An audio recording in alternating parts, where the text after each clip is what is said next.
Hoje, no podcast Você Pode, estamos com a presença do psicólogo Robson, onde iremos conversar sobre a ética profissional no âmbito hospitalar. E para começar, eu já quero fazer a primeira pergunta. Qual é a importância da ética na profissão do psicólogo? Então, eu agradeço o convite de vocês, né? A gente precisaria olhar qual é o conceito da ética. Tem um conceito muito interessante.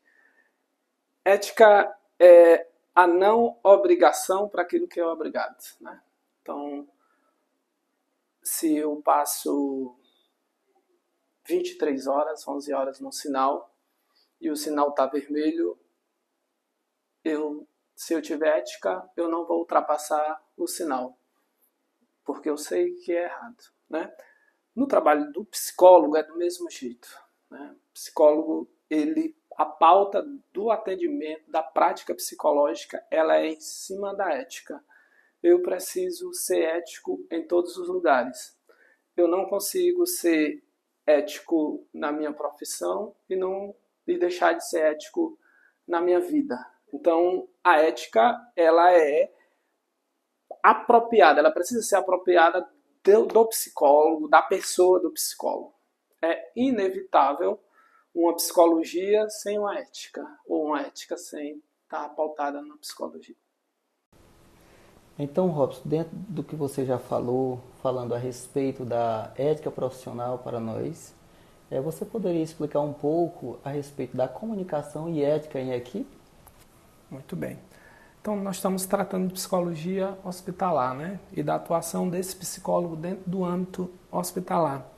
A gente precisa entender que esse psicólogo está dentro de um sistema, chamado sistema hospitalar, no qual é composto por vários mecanismos, por várias cabeças, né? Seja ela do médico ao porteiro, ao rapaz da recepção, né?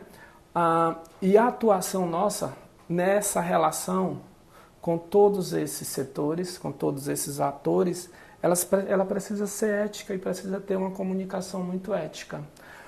Sabendo que nós da psicologia, nós temos a nossa conduta, e a nossa conduta é uma conduta própria. Nem tudo que nós ouvimos dentro de uma escuta, numa enfermaria, a gente às vezes deve compartilhar com toda a equipe, né? Por quê? Porque isso é ético do psicólogo, né?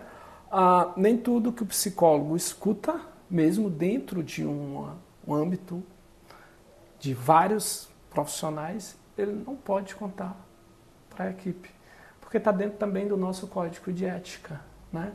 E aí a gente precisa, mesmo estando no âmbito comunitário, por assim dizer, de vários atores, mas a gente tem que prevalecer dentro do nosso código de ética. E aí nós precisamos ter uma comunicação ética com todos esses protagonistas desse setor. Tanto os protagonistas que cuidam, como os que são cuidados, né? Os pacientes, os clientes. Eu prefiro o nome cliente do que paciente. Então, todos esses clientes também, nós precisamos ter uma comunicação ética dentro desse ambiente. Robson, dando continuidade, quais são os principais desafios que você encontra com o paciente no ambiente hospitalar? Essa pergunta, Paulo, ela é muito pertinente. Vamos lá. Se a gente for entender o processo da saúde e doença, né? Ninguém quer ir para o hospital. Ninguém quer ir para o hospital, porque o hospital ele simboliza, às vezes, medo da morte, o fim, ou um processo de tratamento que as pessoas julgam muito dolorosos, né?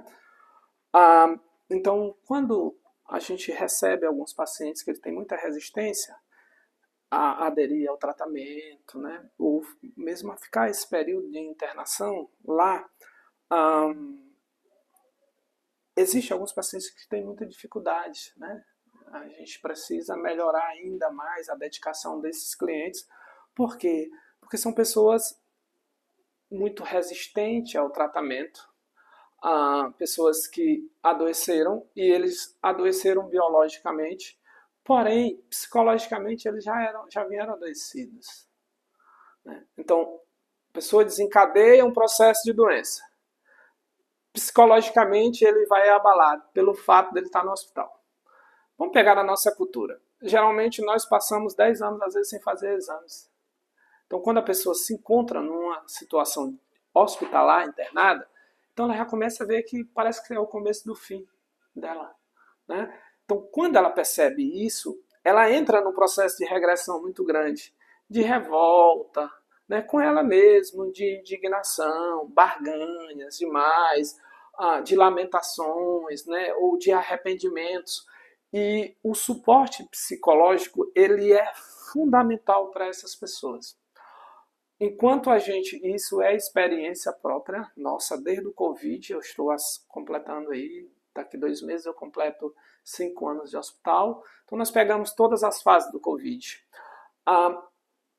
Nós precisávamos, e ainda hoje é assim, potencializar o mental, o psicológico dessa pessoa, né? A gente precisa tirar ela do simpático e colocar ela para o parasimpático, para ela poder ficar empoderada de si, para daí realmente o tratamento valer.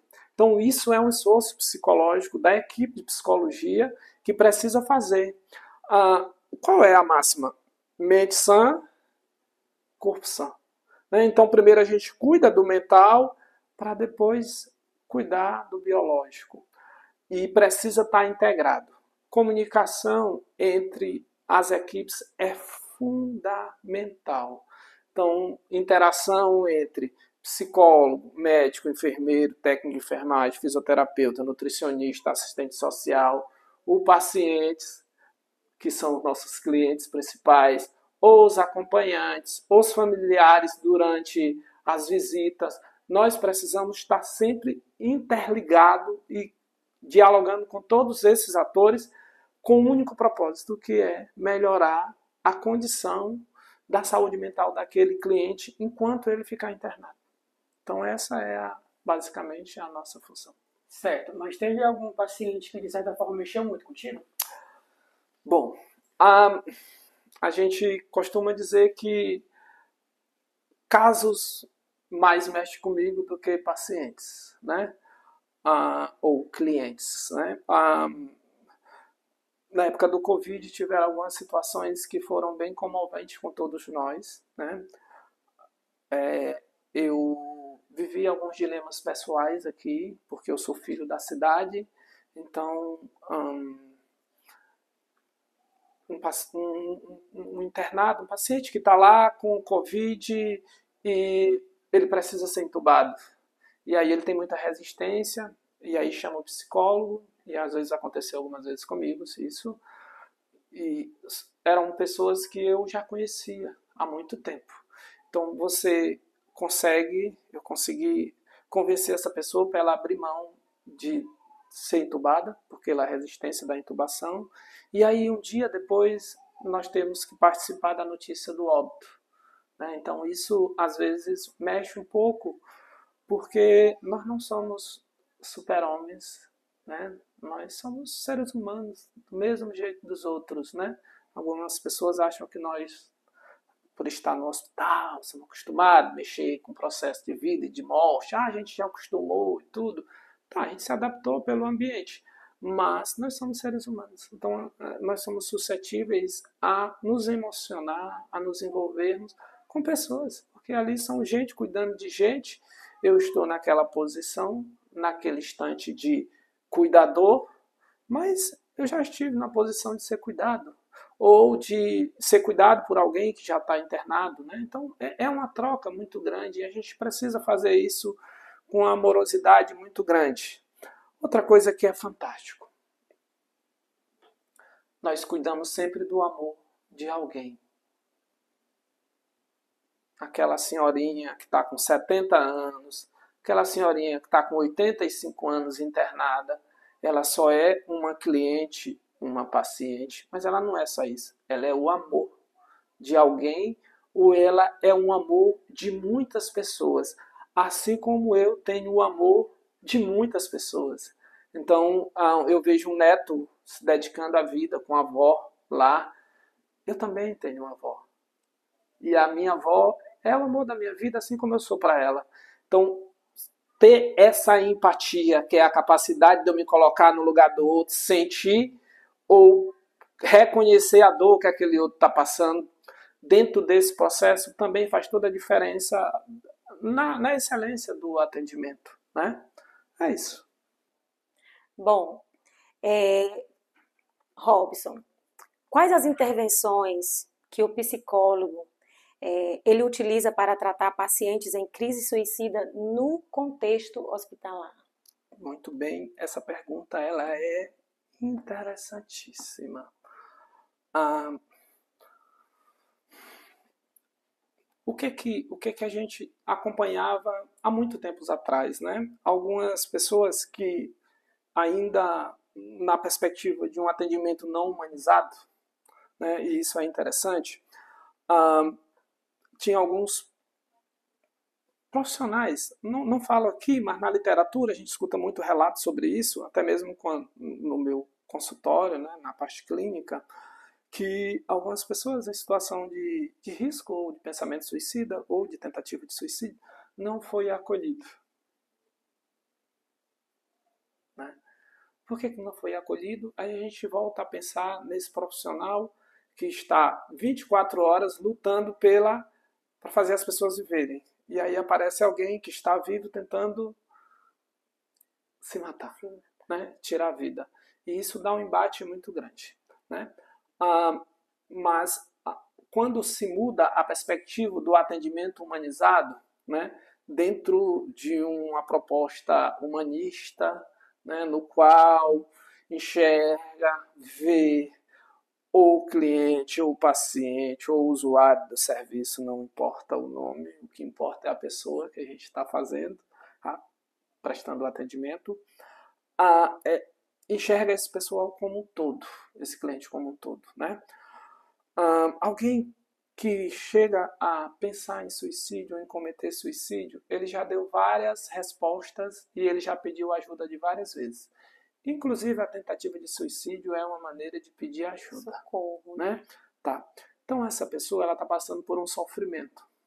Vamos só entender isso. Passa por um sofrimento, não consegue ter acolhimento, tenta cometer o suicídio para aliviar uma dor no peito, uma dor na alma, uma dor em algum lugar. Né? Tá. Fundamental acolher. Todo sofrimento não era necessário medicamento. Porque para sofrimento não tem medicamento. Tem acolhimento. Então, acolher com todo o amor, com toda a amorosidade possível. Né? Tentar se colocar um pouco no lugar daquela pessoa, mas sem sair do meu lugar. Né? E tentar compreender o que está passando. Eu preciso abrir mão de qualquer julgamento, de qualquer preconceito, qualquer conceito religioso, qualquer conceito espiritual, qualquer conceito de tudo.